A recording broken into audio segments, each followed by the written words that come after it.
संस्कृताय मित्राणि श्रीगुरवे नमः। वंदे वेदमातरम्। महाकवि शूद्रक और अग्निमित्र की राजधानी विदिशा से मैं तेजेंद्र आचार्य आप सभी को पुनः स्वागत करता हूँ। हम लोगों ने एक वीडियो अथवा अपने शॉर्ट्स के माध्यम से सीखा हो तो उसमें मैंने शब्द रूपों के बारे में आपको बताया था कि शब्द रूपों के कई प्रकार होते हैं। आज हम उस शब्द रूपों के प्रकार को विस्तार से जान लेंगे। भाषा प्रवेश हमने जो एक नई श्रृंखला प्रारंभ की है, इसमें 0 लेवल से जो शून्य स्तर से पढ़ना चाहते हैं संस्कृत, उनके लिए है शुरू की जा रही है। दरअसल शब्द रूप होते क्या हैं वह हम समझ लेते हैं, है ना। सबसे पहला प्रश्न तो यही होगा कि शब्द रूप होते क्या हैं। तो अगर आपने कोई शब्द सुना हो, जैसे हम किसी भी शब्द होता क्या है जो हम प्रयोग करते हैं उन सभी को शब्द कहते हैं, पर संस्कृत में शब्द के लिए एक अलग व्युत्पत्ति है, वह है सुप्तिगंतम पदम, है ना।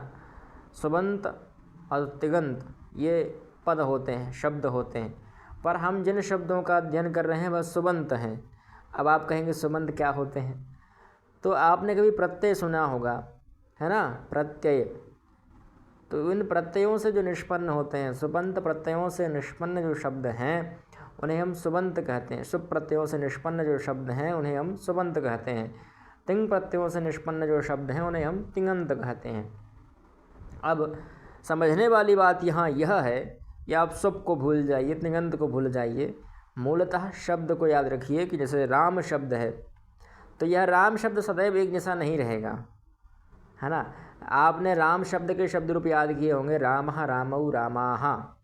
तो यह रामः क्या बोधित कराता है, अगर हम राम शब्द को जानना चाहें तो यह राम शब्द जो है, रामः शब्द जो है वह हमें क्या बताना चाहता है, इसका अर्थ है राम ने, ठीक है। और फिर हम पढ़े रामः रामौ रामाः रामम रामौ रामान, तो यह रामम है, ये रामम क्या करना चाह रहा है, ये बता रहा है राम को, ठीक है। शब्द रूपों में अंतर आ रहा है ना, तो अर्थ भी अंतर हो रहा है। फिर आता है रामेण तृतीया में, इसका अर्थ क्या है, राम द्वारा, है ना। चतुर्थी में क्या रूप बनता है, रामाय मतलब राम के लिए। पंचमी क्या है, रामात यानी राम से। षष्ठी क्या है, रामस्य यानी राम का। और सप्तमी रामे राम में, और संबोधन हे राम। तो शब्द रूप वह होते हैं जो आपको अर्थ बताएं, एक अलग अर्थ। जैसे राम ने खाना खाया तो हम क्या कहेंगे, रामः भोजनम खादितवान अथवा खादितवान, ठीक है। तो यहाँ राम ने खाना खाया, यही अर्थ आया ना, राम ने। अब राम को दो तो रामाय ददातु, ठीक है, राम के लिए दो तो रामाय ददातु। अथवा है ना, राम को पुस्तक दो, क्योंकि राम की पुस्तक थी इसलिए राम को दे रहे हैं तो रामम ददातु। वैसे दा के युग में चतुर्थी ही होती है तो रामाय ददातु ऐसा हो जाएगा। और भी आप अन्य शब्द देख सकते हैं, जैसे रामेण गम्यते अथवा रामेण पठ्यते, राम के द्वारा पढ़ा जाता है, राम के द्वारा जाया जाता है, इत्यादि जो रूप रहते हैं, है ना। ऐसे ही रामात, रामात मतलब राम से। और रामस्य पुस्तकम, राम की पुस्तक, है ना। अथवा रामस्य लेखनी, राम की लेखनी। रामस्य अंकनी, राम की अंकनी। रामस्य दूरवाणी, राम की दूरवाणी। रामस्य ग्रंथः, राम का ग्रंथ, ठीक। तो इस प्रकार से अलग अलग अर्थ आ रहे हैं ना एक ही शब्द के। फिर रामे अर्थात राम में, तो यह एक ही शब्द के अलग अलग अर्थ आ रहे हैं। किन कारण से, शब्द रूपों के कारण से। यह तो एक क्रमशः नीचे से ऊपर तक हो गया। इधर भी रहते हैं ना 3-3, रामः रामौ रामः, तो हमने रामौ रामः तो पढ़े ही नहीं। रामौ मतलब 2 रामों ने, और रामः मतलब बहुत सारे रामों ने। तो यह शब्द रूप की एक प्रक्रिया रहती है। अब शब्द रूप बनते कैसे हैं, अगर आप एक शब्द रूप याद कर लें, मैंने राम का ही उदाहरण क्यों दिया, मैं हमेशा कहता हूँ, मेरे जो भी छात्र हैं, जो भी मेरे मित्रगण हैं, जो भी मेरे बंधु बांधव हैं, सबसे कहता हूँ कि राम के शब्द रूप अगर आपने याद कर लिए तो किसी और शब्द रूप को याद करने की आवश्यकता नहीं है। क्यों नहीं है, क्योंकि राम के शब्द रूपों से ही सब प्रारंभ होता है। हम लोग संस्कृत वाले पहले राम से ही प्रारंभ करते हैं। और राम क्या कहते हैं, राम रामेति रमे रामे मनोरमे सहस्र नाम तत्तुल्यम श्री राम नाम वरन्ने।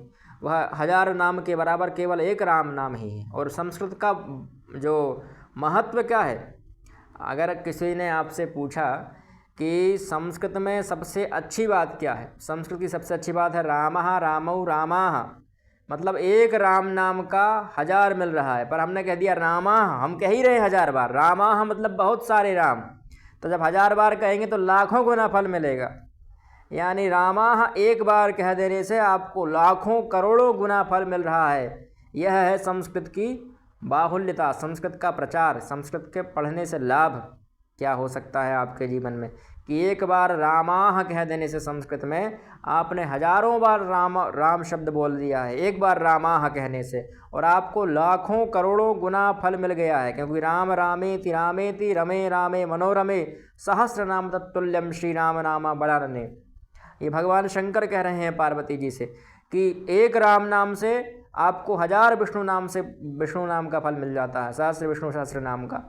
तो वह विष्णु सहस्र नाम का एक राम नाम से मिल रहा है। ऐसे हम 1000 बार ही राम नाम बोल दें, क्योंकि रामाः अब तो अनगिनत हो गए हैं, गिने नहीं पाएंगे आप। रामाः मतलब अनगिनत राम, अब तो समझ लीजिए कि अनगिनत राम हो गए, तो अनगिनत फल मिलेगा आपके लिए। यह संस्कृत की सबसे अच्छी बात है, संस्कृत की सबसे अच्छी क्वालिटी है। ठीक है, तो अब हम आते हैं शब्द रूपों के बारे में। राम शब्द रूप अगर आप याद कर लें तो जैसे रामः बनता है, वैसे ही राम के जितने भी अंतर्गत आएंगे। राम में हमने उस दिन बताया भी था कि राम में र अ, यहाँ प्लस भी लगा दीजिएगा, बीच में म है और फिर अ है, तो अंत में क्या आ रहा है अ। इसके कारण उसको हम कहते हैं अकारांत। अब अकारांत जिन शब्दों के अंत में आ रहा होगा और वह पुल्लिंग के होंगे, सभी राम के समान चलेंगे, सभी टोटल। और इस दुनिया में लगभग मैं बता दूं, भारतीय सभ्यता के जो नाम रखे जाते हैं उनके अंतर्गत लगभग 80% शब्द अकारांत ही हैं, 80% शब्द। आप देख लीजिए, जैसे मेरा खुद का नाम क्या है, तेजेंद्र है ना, मेरा दूसरा नाम भी निखिल है, तो ये दोनों अकारांत शब्द हैं। और भी आप देख लीजिए, शिवांश है ना, मोहित है, राजेश है, देवेश है, देवेंद्र है, गजेंद्र है, सुरेंद्र है, गोविंद है, राम है, कृष्ण है, माधव है, माधव है। और भी जितने भी आप शब्द देखेंगे अकारांत ही अधिक मिलेंगे आपको। अपनी मित्र मंडली में देख लीजिए, बहुत कम है इकारांत इत्यादि जो वाले हैं। तो अगर आपने राम के याद कर लिए तो 80% शब्द रूप तो आपके हाथ में आ गए। पर कब आएंगे, जब राम के पक्के हो जाएंगे। जैसे मैं कहूँ कि पंचमी में क्या, तो रामाद, पंचमी द्विवचन में तो रामयो रामाभ्याम। तो जब आप ऐसे बोलने लगेंगे, समझने लगेंगे, षष्ठी द्विवचन में रामयो, सप्तमी द्विवचन में रामयो, सप्तमी बहुवचन में रामेशु, जब आपको ऐसे सब याद हो जाएंगे तब आप अन्य शब्द रूपों को बनाने लगेंगे खुद ब खुद मन से। अगर आपने राम के शब्द रूप अच्छे प्रकार से याद कर लिए, तृतीय बहुवचन में रामयी ही है ना, और द्वितीय बहुवचन में रामान, ऐसे अगर आप याद कर लें कि कब कौन सी जगह पर क्या बन रहा है, तो मैं आपको गारंटी देता हूं कि आप बाकी के सारे शब्द रूप याद कर लेंगे आसानी से। मैंने खुद नहीं है अनुभव किया है। ठीक है, अगर आप एक शब्द रूप को याद कर लेंगे तो यह लाभ है राम का। और इससे धर्म भी मिल रहा है। मैं धर्म भी बता चुका हूँ आपको कि आपने एक बार राम नाम ले लिया तो एक बार राम नाम लेने से फल मिल रहा है हमारे लिए 1000%। ठीक है, हम इसको कर देते हैं एकदम ब्लैंक, है ना। क्या होता है, सुंदर सुंदर चीज़ें दिखनी चाहिए। अब एक बार राम नाम लेने से फल मिल रहा है हमारे लिए 1000 नामों का। पर अगर हम कह दें रामाः तो इसमें तो अनगिनत राम हैं। जब हम अनगिनत राम का नाम ले रहे हैं तो हमें अनगिनत ही फल मिलेगा। यही तो संस्कृत की विशेषता है कि एक बार आपने रामाः कह दिया तो आपको करोड़ों अरबों गुना, जो आप गिन नहीं सकते, आजीवन ऐसा फल मिल गया है एक बार रामाः कहने से। अब तो हम राम को नहीं गिन पाएंगे कितनी बार हमने राम कह दिया एक रामाः कहने से। तो यह होता है संस्कृत का जो वैशिष्ट्य है, संस्कृत का जो श्रेष्ठता है, वह संस्कृत की यही श्रेष्ठता है। ठीक, तो अगर राम ऐसे ही आप कोई और शब्द ले लीजिए इकारांत का, जैसे कवि शब्द है तो आपने एक इकारांत पुल्लिंग का याद कर लिया तो बाकी सब इकारांत के समान चलेंगे। फिर उसी प्रकार से एक उकारांत ले लीजिए, जैसे साधु शब्द है, साधु ले लिया तो बाकी के सारे जितने भी उकारांत शब्द हैं पुल्लिंग के सभी एक से चलेंगे। फिर उसके बाद कोई एकारांत ले लीजिए, एकारांत का बहुत कम प्रयोग होता है यद्यपि। फिर मान लीजिए कोई हलंत शब्द ले लिया, हलंत शब्द तो और सरल हैं, सबसे ज़्यादा सरल हलंत ही हैं भैया, क्यों कन्फ्यूजन में हैं आप। एक कोई हलंत याद कर लीजिए, भवत याद कर लिया ना, भवत का भी पुल्लिंग में भवान भवंतौ भवंतः, तो सारे याद हो गए। हनुमत का भी करेंगे तो हनुमान हनुमंतौ हनुमंतः, एक से ही रूप चलते हैं सबके, कोई अंतर नहीं आता है।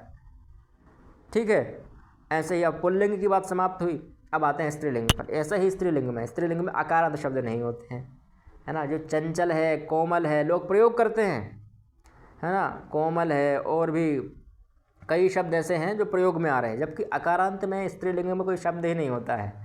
स्त्रीलिंग के शब्द ही प्रारंभ होते हैं आकारांत से, जैसे रमा है, सीता है, लता है, गीता है, माता, माता तो खैर ऋकारांत होता है ना, इत्यादि शब्द हैं। पुल्लिंग में एक और शब्द रह गया ऋकारांत, जैसे पितृ शब्द है, भ्रातृ शब्द है ना, और दातृ शब्द है। अगर आपने ये भी याद कर लिए ऋकारांत शब्द, जैसे पिता पितरऊ पितरहा, और भी भ्राता भ्रातरऊ भ्रातरहा, अगर ये याद कर लिए तो फिर बाकी के सारे ऋकारांत शब्द स्वतः याद हो जाएंगे, कोई आवश्यकता ही नहीं है याद करने की। दाता दातारऊ दातारहा, है ना। एक बार एक शब्द रूप याद कर लीजिए, तो दूसरे को बस एक बार देख लीजिए कि इसमें कहाँ कहाँ परिवर्तन आ रहा है, बस सब याद हो जाएंगे। ऐसा ही आकारांत याद कर लीजिए स्त्रीलिंग का, जैसे रमा शब्द है ना। रमा में भी अगर आप देखना चाहें तो उसमें भी रा है, फिर आ छुपा है उसके अंतर्गत, फिर माँ है और उसमें आ रहा है, अंत में क्या है अ, इसलिए हम इसको क्या कहते हैं आकारांत। ऐसे ही लता में भी ल अ त अ, तो उसको भी आकारांत कहते हैं। सीता में भी सा ई ता अ, इसलिए आकारांत है। एक आकारांत याद होने से सारे आकारांत याद हो जाएंगे। पुल्लिंग में भी कुछ आकारांत शब्द होते हैं, जैसे गोपा, गोपा शब्द है ना। हा शब्द है, विश्वपा शब्द है, विश्वपा, विश्वम पालयति इति विश्वपा, जो विश्व का पालन करता है ना। तो विश्वपा भगवान विष्णु के लिए कहा गया। तो ऐसे कई शब्द हैं आकारांत में, पुल्लिंग के पर बहुत कम प्रयोग होते हैं, तो उन्हें आपको याद करने की आवश्यकता नहीं है। फिर आते हैं ईकारांत पे। अब ईकारांत से पहले इकारांत भी होते हैं, ई छोटी ई वाले, जैसे मति है, स्तुति है, गति है और कृति है इत्यादि। ये शब्द जो याद कर लें, कितने प्रत्यय युक्त जो शब्द हैं, उनको आप एक कोई शब्द याद कर लें, मति ही याद कर लें, तो बाकी सारे इकारांत एक साथ चलेंगे, एक से चलेंगे। उसी प्रकार से फिर इकारांत याद कर लें, नदी के याद कर लें, तो सारे इकारांत एक साथ चलेंगे, एक से चलेंगे। पर इकारांत में दिक्कत कहाँ आती है, ह्री श्री मुणादिशु इत्यादियों में ना। श्री शब्द जो उसमें विसर्ग लगता है, नदी में विसर्ग नहीं लगेगा प्रथमा एक वचन में, पर श्री में लगता है, लक्ष्मी में लगता है। तो ये कुछ चीज़ें हैं जो ध्यान देने योग्य हैं, तो वो आप धीरे धीरे सीख ही जाएंगे कहीं ना कहीं से, ठीक। फिर उकारांत कोई देख लीजिए, है ना, जैसे उकारांत में भी कोई उदाहरण मिल जाए तो अच्छा याद है, उसको याद कर लीजिए। फिर उकारांत में जैसे बधु शब्द है, मंजू है, इनको याद कर लीजिए, चारु है इत्यादि कई शब्द मिल जाएंगे आपको, इनको याद कर लीजिए उकारांत में। फिर ऋकारांत में मातृ शब्द है और दुहित्री शब्द है ना, इन सब को याद कर लीजिए ऋकारांत में। तो एक ऋकारांत से सारे ऋकारांत याद हो जाएंगे। जब एक शब्द याद करेंगे तो सारे ऐसे ही हो जाएंगे। उसी प्रकार से कोई हलंत शब्द ले लीजिए, सरित बताया था मैंने उस दिन वीडियो में, सरित ले लीजिए, अथवा कोई अंत भवती है, वो तो खैर इकारांत ही है। और भी कोई अन्य शब्द जो आपको मिल जाए हलंत का, उसको याद कर लीजिए, बाकी सारे एक से ही चलेंगे। एक शब्द को याद कर लें आप, एक शब्द रूप याद कर लें, तो बाकी सारे शब्द रूप स्वतः आपके दिमाग में आ जाएंगे। ऐसा ही बात है नपुंसक लिंग में भी। नपुंसक लिंग में भी आप बन के याद कर लें, बनम अकारांत शब्द है बन, तो बनम बने बनानी, बनम बने बनानी, बस यही याद करना है आपको। फिर आगे से क्या होना है, पुल्लिंगवत, बनेन बनाभ्याम बनैहि, बनाय बनाभ्याम बनेभ्य, बनात बनाभ्याम बनेभ्य।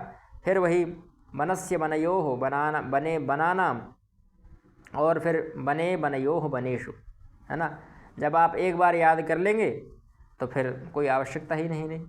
इसी प्रकार से कोई इकारांत ले लीजिए, जैसे दधि शब्द है, दधी, दधी, दधनी, दधीनी, दधी, दधनी, दधीनी, फिर वही रूप चलेंगे उसके, ठीक, पुल्लिंगवत। ऐसे ही आप और कोई शब्द ले लीजिए उकारांत में, जैसे मधु शब्द है, मधु शब्द नपुंसक लिंग का है, ठीक है, लड़कियां रख लेती हैं अब तो नाम मधु, पर वो नपुंसक लिंग का है, यद्यपि प्रयोग में आ रहे हैं, ठीक। तो वह याद कर लेंगे तो बाकी सारे उकारांत याद हो जाएंगे, है ना। तो आप एक शब्द से कितने सारे शब्द रूप याद कर सकते हैं। सबसे अच्छा है अकारांत याद करना राम के, वही हम जान लेते हैं। इसमें मैंने कुछ मेहनत भी कर ली है और मैं रात को 1 बजे वीडियो बना रहा हूँ, है ना। ये देखिए समय भी हम आपको दिखा देते हैं, 1:06 हो गए हैं, क्योंकि हमें दिन में समय नहीं मिल पाता है उतना। मेरा भी छात्र जीवन है और छात्र जीवन में बहुत कम समय मिलता है।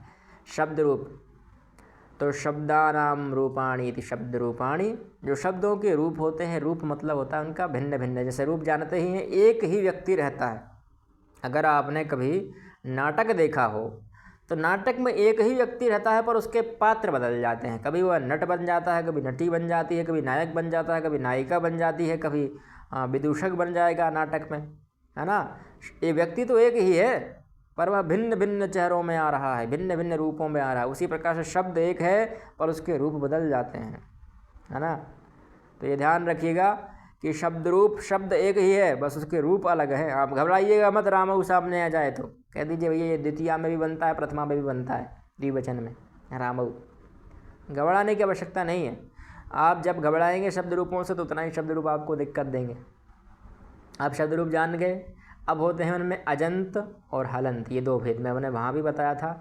अजंत क्या होते हैं, हम कहते हैं अच, अच कहते हैं स्वर को, ठीक है। ये चा है भैया, आपको समझ में ना आ रहा हो तो हमने दूसरी बार लिख दिया च, है ना। अच मतलब स्वर। अच जब भी प्रयोग करूँ मैं, अथवा कोई भी व्याकरण का संस्कृत का विद्वान प्रकार प्रयोग करे अच का, तो आप क्या कहें समझेंगे उससे, स्वर। और अच अंत में हो जिनके, उन्हें कहते हैं अजंत। यहाँ एक संधि हो जाती है जस्तव, तो इस चा को जा हो जाता है, ठीक है। तो अजंत मतलब क्या, जो जिनके अंत में स्वर आते हों, जैसे अकारांत, इकारांत, उकारांत, ऋकारांत, एकारांत, ओकारांत, है ना, ईकारांत, ऊकारांत, आकारांत इत्यादि जो है ना, औकारांत, ये सब क्या है, अजंत हैं। फिर आते हैं हलंत। हल कहते हैं संस्कृत में व्यंजन वर्णों को, है ना। व्यंजन मतलब क से लेकर जो यर लब हस इत्यादि जो है हाँ पर्यंत, है ना। तो वहाँ तक जो शब्द आ रहे हैं वह सब क्या है, हल हैं। हल मतलब व्यंजन, ठीक है। तो व्यंजन हो अंत में जिनके, वो क्या हो जाएंगे, व्यंजनांत। पर हम व्यंजन को क्या कहते हैं, हल। इसलिए हल हो अंत में जिनके, वो क्या कहलाएंगे, हलंत। तो आप समझ गए होंगे हलंत क्या है, अजंत क्या है। अच मतलब स्वर, हल मतलब व्यंजन। तो व्यंजन जन के अंत में वो हलंत और स्वर जन के अंत में वो अजंत। अब इन अजंत के भी तीन भेद हैं जो मैं आपको बता चुका हूँ। अभी बताया मैंने अजंत का भेद क्या क्या बताए थे, स्त्रीलिंग, पुल्लिंग और नपुंसकलिंग। पुल्लिंग में जैसे रामः रामौ रामाः बनता है, स्त्रीलिंग में रमा रमे रमाः बनता है, नपुंसकलिंग में बनम बने बनानी बनता है ना। और आप राम का याद कर लेंगे तो आपको बाकी सब आकारांत याद हो जाएंगे, और रमा का याद कर लेंगे तो बाकी सब आकारांत याद हो जाएंगे। बनम बने बनानी याद कर लेंगे तो बस बाकी के सब पुल्लिंग के समान ही चलते हैं, पर वापस आ जाइए यहीं। बहुत सरल है संस्कृत। अगर आप थोड़ी सी मेहनत करेंगे, थोड़ी सी मेहनत करेंगे तो आपको स्वतः समझ में आएगा, इतना कठिन नहीं है। जैसे मैं बताऊं, मैथ का एक सूत्र होता है, एक सामान्य सा सूत्र बता रहा हूं मैथ का, कि a प्लस बी का होल स्क्वायर बराबर a square plus 2ab plus B square, अथवा a square plus B square plus 2ab, ऐसा भी प्रयोग कर लेते हैं। इसमें कोई अंतर नहीं आएगा यदि यह सवाल उल्टा भी हो जाए तो। जैसे मैं कहूँ कि हमें निकालना है 4 स्क्वायर प्लस 3 स्क्वायर का अर्थ निकालना है, इसका जो भी उत्तर आएगा वो निकालना है, तो सूत्र वही लगेगा। अब मैं भले ही संख्या बदल दूं, मान लीजिए मैं यहाँ 45 कर दूं, 45 का स्क्वायर प्लस 46 का स्क्वायर, तो इससे कोई अंतर आ जाएगा क्या सूत्र में? नहीं आएगा ना। ये तो बस प्रश्न बदला है मैंने, और भी मैं इससे बड़ा भी कर सकता हूँ, आप चिंता मत लीजिए। 106 अथवा 167 कर देते हैं हम, लिख दिया है तो 167 का स्क्वायर प्लस 256 का स्क्वायर, और इसे हम कोष्टक में बंद कर देते हैं। अब देखिए सूत्र तो वही लगेगा ना, सूत्र थोड़ी परिवर्तन आएगा सूत्र में। तो यही संस्कृत में है। संस्कृत और मैथ बहुत मिली जुली हुई है।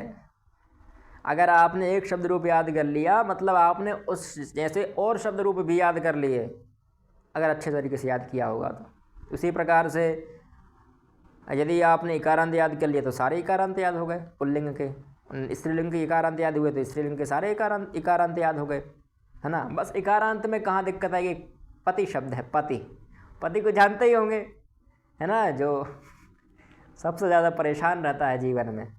बहुत जीवन में संभव जितना भी संघर्ष है उसके जीवन में, उतना किसी पुत्र का भी संघर्ष नहीं होगा जितना पति का संघर्ष रहता है ना। एक हंसने वाली बात नहीं है ये बहुत गहरी वाली बात है कि पति के जीवन का बहुत संघर्ष है। और सामान्यतः जो स्त्रियां हैं, महिलाएं हैं, वो इस बात को समझती नहीं है कि हमारे पति के जीवन में वाकई में संघर्ष चल रहा है।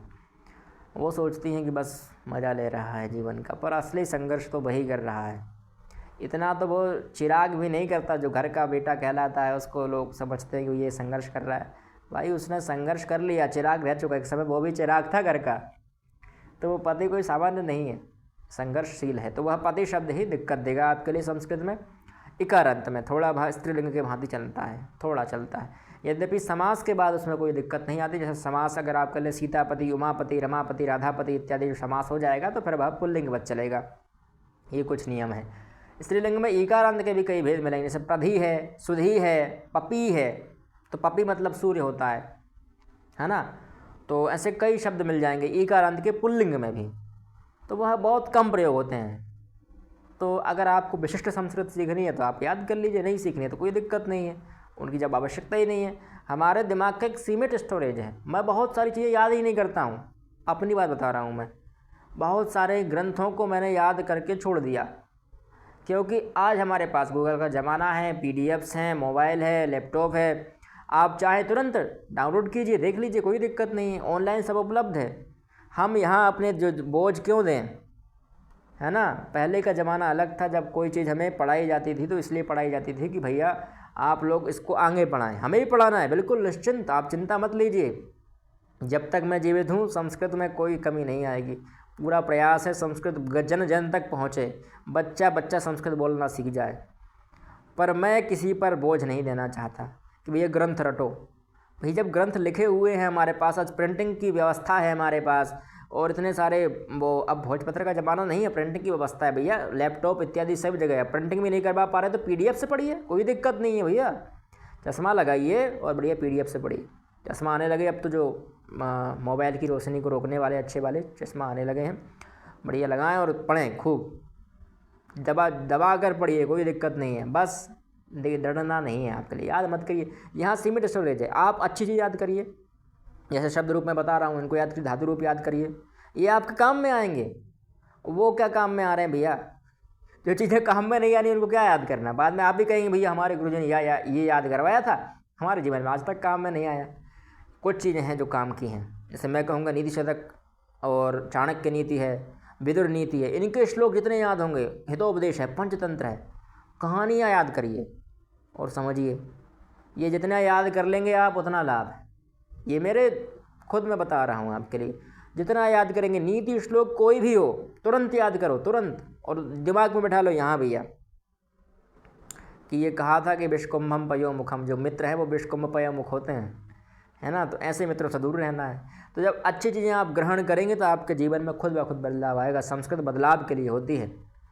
इसका मतलब ये नहीं कि आप संस्कृत को छोड़ कर बदल जाए इसका मतलब ये है कि संस्कृत आपके जीवन में ऐसे परिवर्तन लाती है कि आप सदैव एक सुमार्ग पर चलते हैं, अच्छे मार्ग पर चलते हैं। ठीक है, तो आपको फालतू की चीज़ें याद नहीं करनी है, अच्छी चीज़ें याद करें, शब्द रूप याद करें, धातु रूप याद करें, अच्छे श्लोक याद करें, गीता पढ़ें, रामायण पढ़ें, श्लोक याद करें, अच्छे गीता रामायण महाभारत इनके श्लोक याद करें, पुराणों के श्लोक याद करें, कोई दिक्कत नहीं है, अच्छे श्लोक याद करें। अब ये नहीं कि महाभारत पढ़ने बैठ जाए भैया पूरी महाभारत याद करूँगा मैं तो, अरे भज्जा 1 लाख श्लोक है उसके, है ना, मजाक थोड़ी है। जब हमारे पास पीडीएफ उपलब्ध हैं, गीता प्रेस इतना सरलता में, इतनी सस्तेपन में आपको दे रही है, इतनी सस्ती कीमतों पर दे रही है महाभारत, तो आपको बस लेना है, पढ़ना है और उसको जीवन में उतारना है, समझना है और लोगों को बताना है कि भैया महाभारत में ये चीज़ गलत, आप जो देख रहे हैं वो गलत है। जैसे सीरियल्स में बहुत सारी चीज़ें ऐसी हैं जो गलत हैं महाभारत के बारे में, तो आपको बताना है कि महाभारत में तो ये लिखा है भैया, ये कहाँ है सीरियल्स में तो ये बता रहे हैं। तो जो अच्छी चीज़ें हैं वो आपको बतानी है, पढ़ेंगे तब समझेंगे ना। ठीक है, विषय इधर बहुत ज़्यादा बता दिया मैंने। अब हलंत में आइए। हलंत मतलब जिनमें अंत में व्यंजन आते हैं, इनके भी 3 भेद हैं, पुल्लिंग, स्त्रीलिंग, नपुंसक लिंग के। पुल्लिंग में जैसे आप कोई शब्द ले लीजिए, भवत शब्द है हमारे पास, स्त्रीलिंग में सरित शब्द है, और नपुंसक लिंग में कोई और शब्द ले सकते हैं आप, अभी याद नहीं आ रहा है मुझे, फिर भी कोई और शब्द भी आप ले सकते हैं। अब नपुंसक लिंग की हम कोई चर्चा कर लेते हैं। जैसे एक शब्द है विद्यार्थिन, है ना, और ये द्या है भैया, थोड़ा समझ लीजिए, इससे धा मत समझिएगा, बहुत समस्या हो जाती है भाई। बुंदेलखंडी हूँ, उसका मतलब ये नहीं हूँ कि विद्या पढ़ूँ मैं। विद्यार्थिन क्या है, नकारांत शब्द है, इसको हम विद्यार्थी पढ़ते हैं। और एक और शब्द है संतोषन,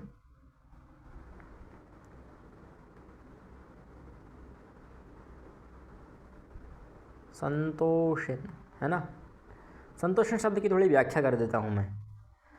दरअसल मैं संतोषण शब्द को पढ़ा क्यों रहा हूँ, इसका भी एक कारण है कि जो हमारा संतोषण शब्द है, अगर आप संतोषण शब्द को पढ़ना चाहें तो यह पुल्लिंग का शब्द है। संतोषण शब्द जो है पुल्लिंग का है और इससे संतोषी शब्द बनता है। इसका प्रथमा में रूप बनता है, प्रथमा एकवचन में संतोषी। और जो संतोषी माता चल रही है ना वर्तमान में, संतोषी माता के व्रत कर लीजिए शुक्रवार के दिन, ये एक फर्जी माता हैं, फर्जी देवी हैं, इनका कोई अस्तित्व ही नहीं है भैया। संतोषी शब्द तो पुल्लिंग का है, स्त्रीलिंग का कहाँ है? अगर स्त्रीलिंग का होता तो आप स्त्रीलिंग की वो प्रयोग करते, संतोषणी बनेगा स्त्रीलिंग में, तो संतोषी तो पुल्लिंग का है। तो स्त्रीलिंग की देवी और पुल्लिंग का नाम उनका, ये कैसे हो सकता है? किसी भी शास्त्र में कहीं पर भी संतोषी माता का नाम नहीं लिया गया है। इसलिए संतोषी माता की जो पूजा अर्चना आराधना आप कर रहे हैं बिल्कुल बंद कर दीजिए, क्योंकि संतोषी शब्द पुल्लिंग का है और जिसका नाम पुल्लिंग का है तो पुल्लिंग में ही प्रक्रिया होनी चाहिए। और देवी स्त्रीलिंग की कैसी हो सकती है? संतोषण शब्द है, संतोष है जिसके पास, वह कह रहा था संतोषी, तो वह तो पुल्लिंग का हो गया। संतोष है जिसके पास है। अब जिस लड़की के पास ऐसा थोड़ी कहा, उसके लिए संतोषणी शब्द है, उसमें फिर अलग प्रत्यय लगेगा, रण्यभ्यों गीप से गीप प्रत्यय होगा तब संतोषणी रूप बनेगा, ऐसा थोड़ी बन जाएगा। संतोषी तो पुल्लिंग का है। तो यह बात ध्यान रखिए कि संतोषी माता जो है अवैदिक अशास्त्रीय माता हैं, उनका पूजन अर्चन ना करें, उनसे दूर रहें तो अच्छा है। और भी कई शब्द आप देख सकते हैं, जैसे सरित है, भवत है, हनुमत है, गोमत है और विद्वत है। विद्वत शब्द है वैसे तो, और भी कई प्रकार के शब्द मिल जाएंगे जो हलंत वाले। अब एक अच्छी चीज़ बता देता हूँ मैं आपके लिए। अभी तक सब मैंने फर्जी चीज़ें बताई हैं ना, फालतू की, आप लोगों को लग रही होंगी फालतू का ज्ञान दे रहा है भाई। ठीक है, अच्छी चीज़ बता रहा हूँ मैं, एक अच्छी चीज़। आप कहेंगे शब्द रूप याद कहाँ से करें, तो एक बहुत सुंदर वेबसाइट है अष्टाध्यायी.com, लिख लीजिए अष्टाध्यायी.com। मैं चाहूँ तो मैं भी लिख देता हूँ ASH और TA, भैया अंग्रेजी मेरी ख़राब है ध्यान रखिएगा, और YYI, शायद यही स्पेलिंग होगी अष्टाध्यायी की जहाँ तक मुझे लगता है। तो ये अष्टाध्यायी.com अथवा अष्टाध्यायी ऐप भी है, एक पीले रंग का है, पाणी जी छपे हैं उस पर, तो पाणिनि जी को देखकर आप डाउनलोड कर लीजिएगा। वहाँ आपको सारे शब्द रूप, धातु रूप, कोशान्वेषण और अमरकोश, कई व्याकरण के ग्रंथ मिल जाएंगे, है ना। वहाँ आप जाकर किसी भी शब्द को देख लीजिएगा और वहाँ मिल जाएगा। ठीक, पर एक दूसरा चीज़ मैं और बता देता हूँ कि एक ऐप का नाम है शब्दकल्पद्रुम, शब्दकल्पद्रुमः। ये हिंदी में ही है तो इसलिए हिंदी में लिखा मैंने। इसके जो रचनाकार हैं संभवतः सृजन झा हैं, तो उन्होंने इसको अच्छा बनाया। इसमें अच्छे सारे शब्दों की व्युत्पत्ति मिल जाएगी, उनका प्रकार मिल जाएगा, स्त्रीलिंग का है, पुल्लिंग का है, क्या अर्थ है, कहाँ कहाँ क्या क्या प्रयोग में आया है, ये भी मिल जाएगा। और किन किन ग्रंथों में, किन किन पुराणों में इसका प्रयोग हुआ है वो भी मिल जाएगा। शब्द रूप नहीं मिलेंगे पर उसका शब्द की व्युत्पत्ति, अर्थ इत्यादि सब मिल जाएगा इसमें। संस्कृत में ही है पूर्णतः, तो इसको भी आप डाउनलोड कर सकते हैं संस्कृत के बारे में अच्छी चीज़ जानने के लिए। ठीक है, अब हमारा कोई ऐप बना ही नहीं है तो हम कहाँ बताएं भैया। हम तो बड़े परेशान हैं जो चक्कर में कि हमारे बन जाए कोई ऐप। वो समस्या है कि अब हम प्रयासरत हैं निरंतर, जैसा ही बनेगा तो हम उसमें सब चीज़ डाल देंगे जो भी संस्कृत में है। और मैं तो सोच रहा हूँ कि अच्छे कोर्स लाऊंगा संस्कृत वाले, मतलब बच्चे को सीखना है तो हम शुरू से ही सिखाएंगे कि संस्कृत बच्चा बचपन से ही बोलना सीख जाए, हमारी तरह बाद में ना सीखे, क्योंकि बचपन में जो सीख जाते हैं वो हमेशा याद रहता है। भले ही आप विदेश चले जाएं, और विदेश में जाएंगे तो भी संस्कृत ही काम में आएगी भैया। जर्मनी के लोग संस्कृत सीख रहे हैं तो हम भारतीय होकर क्यों नहीं सीख पा रहे हैं। ठीक है, तो हम आज की वीडियो में इतना ही रखते हैं और अगली वीडियो में हम पुनः मिलते हैं। कोई भी आपको समस्या हो, जहाँ भी समस्या आ रही हो, आप तुरंत बताइएगा कमेंट के माध्यम से। क्या हम आप लोगों के कमेंट के इंतज़ार में रहते हैं। हमारे पास कंटेंट की कमी नहीं है, पर मुझे ये समझ में नहीं आता है कि मैं बनाऊँ क्या, है ना। अब मैं कोई हाई लेवल का अगर आपको पढ़ाने लगूँ अभी संस्कृत, तो किसी को समझ में आएगी, किसी को नहीं आएगी। यद्यपि ऐसी बात नहीं कि सभी को समझ में ना आए, बहुत सारे लोग समझ भी जाएंगे, मुझसे अच्छे भी विद्वान हैं इस संसार में, ऐसी बात नहीं है। मुझसे कम आयु के भी, है ना। कभी जाइए वाराणसी, मथुरा, अयोध्या इत्यादि में, तो बहुत बड़े बड़े विद्वान मिल जाएंगे। पर समस्या क्या है, उच्च लेवल का है, उच्च स्तर का है। तो हम निम्न स्तर से पढ़ा रहे हैं ताकि सबको समझ में आए, सबको पता चले कि संस्कृत कोई अच्छी भाषा है, सीखने योग्य भाषा है। इसलिए जो भी समस्या है तुरंत कमेंट में बताइए, हम प्रयास करेंगे कि उसका आपको एक उत्तर दे पाएँ, उसका एक जवाब आपको दे पाएँ। यदि वही संभव हुआ तो दे देंगे, नहीं तो फिर वीडियो के माध्यम से हम आपको उसका जो भी संक्षिप्तीकरण अथवा विस्तृतीकरण जो भी उत्तर देना होगा, जो भी उसका विस्तार करना होगा, हम कर देंगे। ठीक है, पुनः मिलते हैं। जयतु संस्कृतम जयतु भारतम।